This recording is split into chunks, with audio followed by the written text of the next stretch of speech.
Hello there, it's the March 3rd issue of iTrust's Moneycast, and it's in the context of a stock market that for most of last week was hovering around 9,000 or slightly below 9,000 for the value of the Sensex. So many of you wrote to us asking about what are the lessons that one can learn from all the mistakes that one has made over the last few years or so of stock market investing. So we thought we'll do this news Moneycast on that. So here are 7 mistakes that we think you should be aware of and try and avoid. What's the first mistake?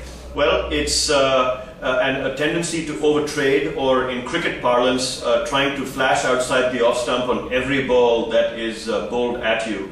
What do we mean by this? Well, many investors, retail investors particularly, have this tendency to try and invest in almost every security that they come across, every stock that they hear a tip on, and churn their portfolio a lot. But just like a batsman who keeps flashing outside the off stump, who also gets out, and an experienced batsman at that, such retail investors also make that mistake, and we'd encourage you to avoid flashing outside the off stump with your stock portfolio, and don't trade too much.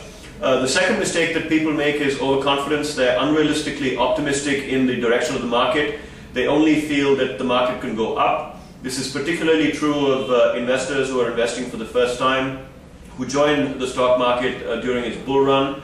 So the mistake to avoid is recognition that markets can go down, as we have learned to our disastrous consequences over the last 1 year or so. Markets down close to 50% from its peak, and so it's important not to be very overconfident. The third mistake is ignoring the lessons of compounding of capital. No less authority than Albert Einstein called compounding the 8th wonder of the world, because it allows for the systematic accumulation of wealth. And the reason he said that is because even if you start off with a very small pool of capital, but leave it uninterrupted to grow over a large period of time, it can grow to a very, very large amount. And by chopping and changing our portfolio and trading in and out of it, we interrupt the process of compounding, which doesn't lead to any wealth accumulation, but rather leads to certain tax losses and a huge amount of incidence of taxation as well, in terms of the short-term gains that one might be producing.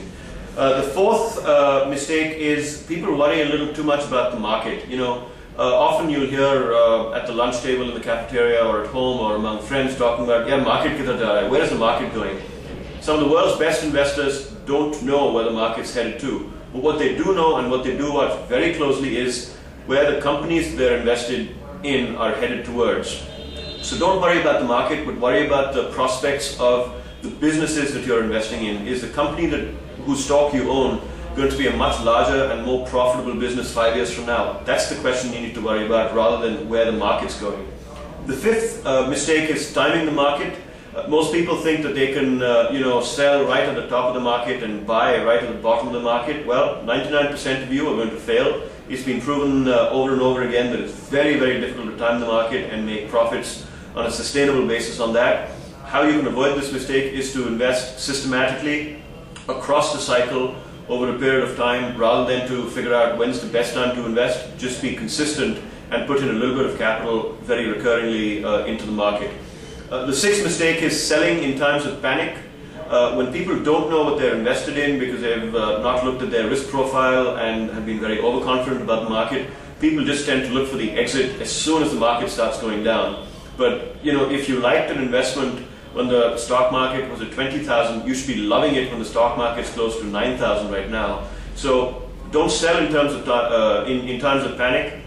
But if you're still favorable on the company's prospects that you're invested in, then buy a little bit more at that point in time.